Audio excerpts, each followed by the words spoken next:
Howdy folks, John Adamson with Seeking Light. I thought I would jump on the bandwagon.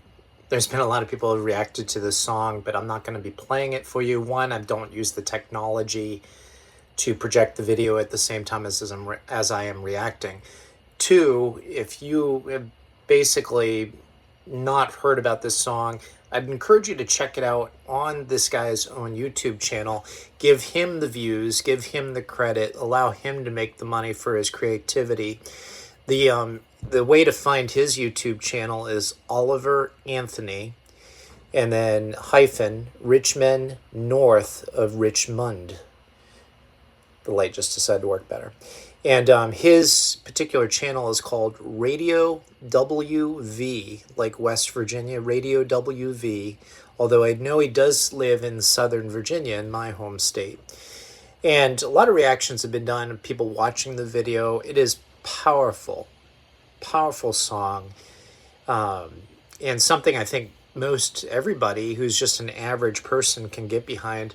So I thought I would just go through the lyrics because, there's been times that a turn of phrase catches my eye, and I think, man, I wish I'd come up with that saying. I wish I had said that, because it's so concise and impactful at the same time.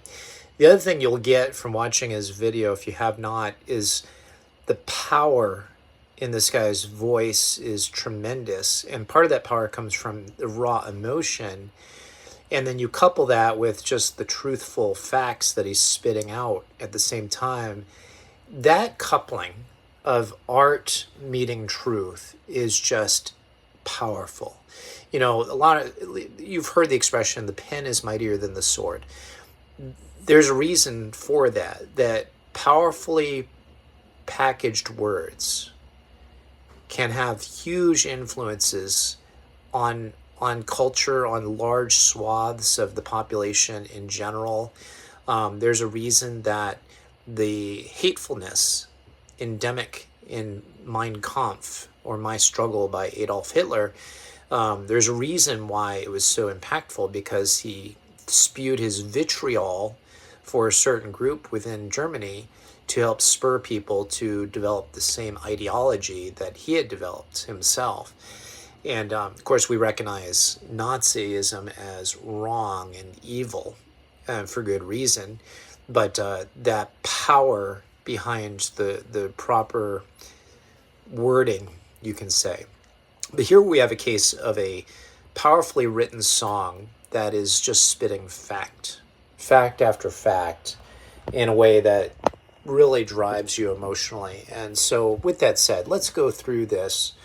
Verse number 1, I've been selling my soul, working all day, overtime hours for baloney pay. It's not baloney, but you know what it is. I've been selling my soul. Do you sell your soul for a job?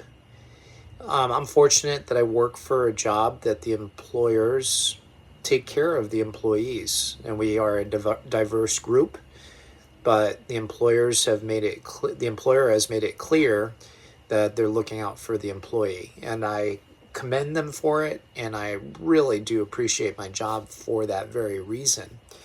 But there are people that get stuck in jobs where they're forced to work overtime, where the pay doesn't always reflect the amount of work they put into it. But he goes about talking about why that's the case, because it used to be you could be a milkman, or you could be a delivery truck driver, or you could be a bus driver, and you could have a single family home and support your family on one income. There was a time like that. And well, that time is now gone. And so people are struggling. And since the Biden administration has been in power, we've been struggling even more, because they've put things in place that have really hurt our country. This guy lives in a very tip of Appalachia, which is amongst the poorest areas in the nation. And so people in those kinds of areas are facing trouble. I've been reading up a little bit about Charleston, West Virginia recently, because it looks like an interesting city. It looks clean, and It looks interesting to live in, and it's cheap. Well, one of the reasons it's cheap is because they've had a massive exodus from the capital of West Virginia, going back for 50 years. They're down like 20 or 30,000 people from a peak heyday they had back in like 1970. Why? Because West Virginia has been forced to shut down significantly their coal production, and which was a major driving economic factor for their well-being. So let's continue. So I can sit on here and waste my life away. So I've been selling my soul, working all day, overtime hours for baloney. I'm putting that there, pay. So I can sit out here and waste my life away, drag back home and drown my troubles away. And, drowning, with alcohol, drowning with drugs. He's in an area where, Appalachia has had a huge methamphetamine issue, of course, narcotics issue. There's all sorts of things you can drown your troubles away with. So then he goes into what's called the pre-chorus. He says, it's a damn shame what the world's gotten to for people like me and people like you. Wish I could just wake up and it not be true. But it is. Oh, it is. It's just for some people, we feel like we're living in a nightmare time. Who would have thought, back when we had $1.87 average gas under Trump, and no wars going on, that we would end up being at this state. But here we are. Living in the new world with an old soul. A lot of people have commented that's a great riff, line, whatever you want to call it, bar. I think rappers call it bars. Living in the new world with an old soul. I like that. These rich men north of Richmond. He's clearly talking about Washington, D.C. And of course, there's rich women there, too, that are in the same boat. These rich men north of Richmond, Lord knows they all just want to have total control. He's right. He's right. Of course, you could look to our own Congress and Senate and the presidency. And I'm not saying, one side of the aisle is much better than the other in this case, because there's clearly rich men north of Richmond on both sides of the aisle that don't have our best interests at heart. And then you look at the World Economic Forum on the international stage. They believe they should have total control because they believe they have all the answers, and that's a dangerous situation.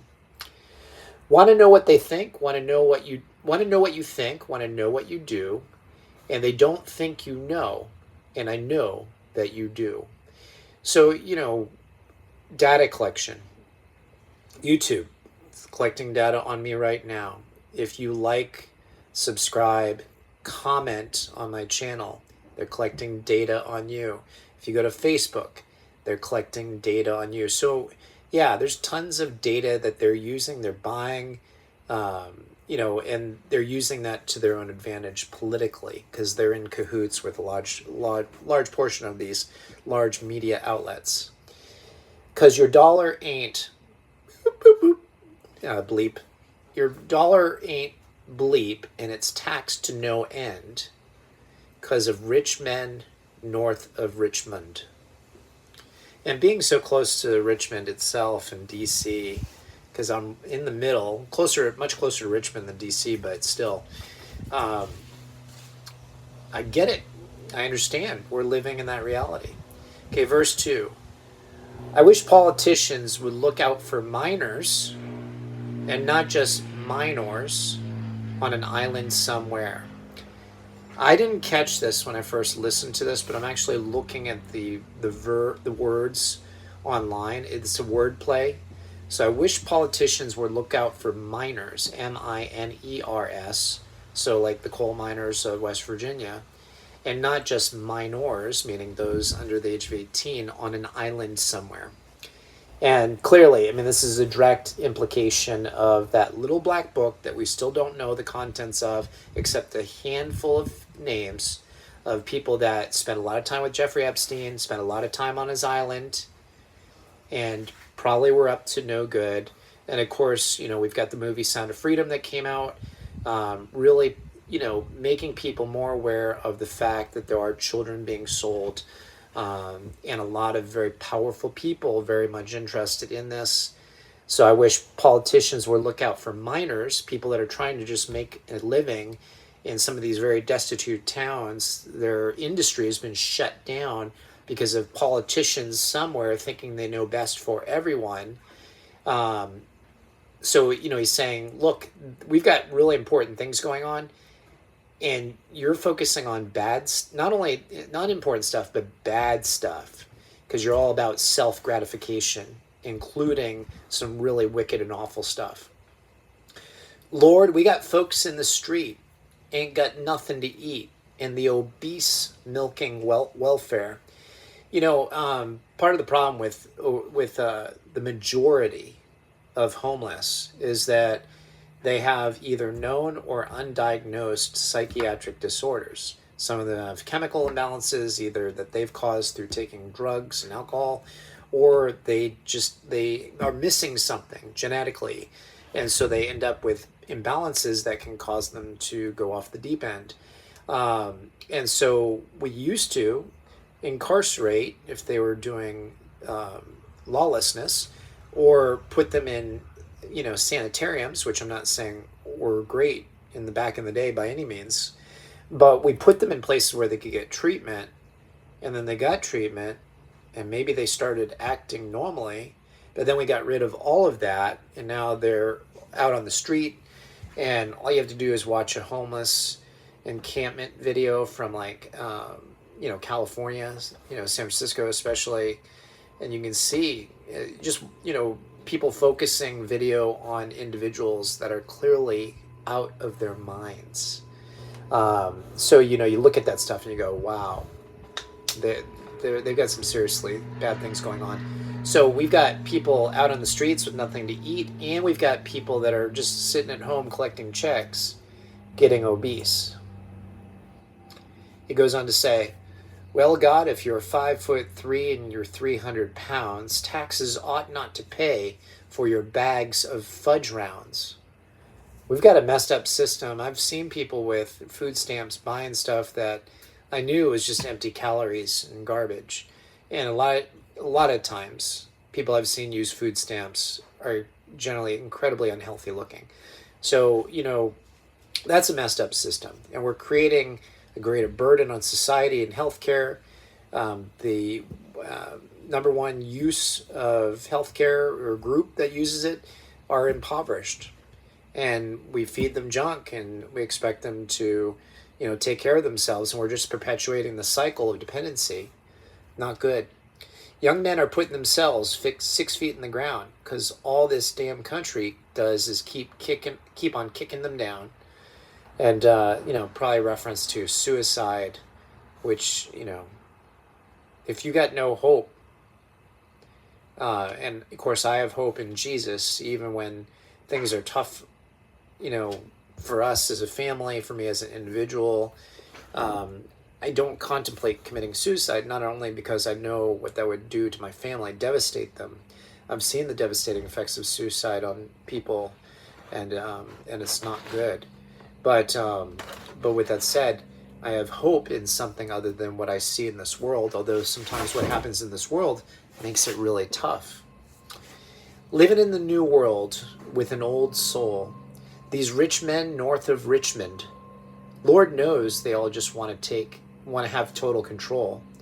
Want to know what you think, want to know what you do. And they don't think you know, but I know that you do. Because your dollar ain't baloney, and it's taxed to no end. Because of rich men north of Richmond. And then he finishes this, I've been selling my soul, working all day, overtime hours, for baloney pay. And of course I'm substituting baloney for something else. But check out this song. If you don't want to play it around your kids because of a couple swears, do so, but crank it, listen to it, watch the video. The emotions expressed in it are a reflection of people have just had it in this country. And I support Oliver Anthony, and I'm looking forward to seeing more of his stuff. Apparently he's put a couple songs previously on YouTube, and his channel has just exploded because of this, and good for him. I hope he keeps going. Anyway, take care. God bless.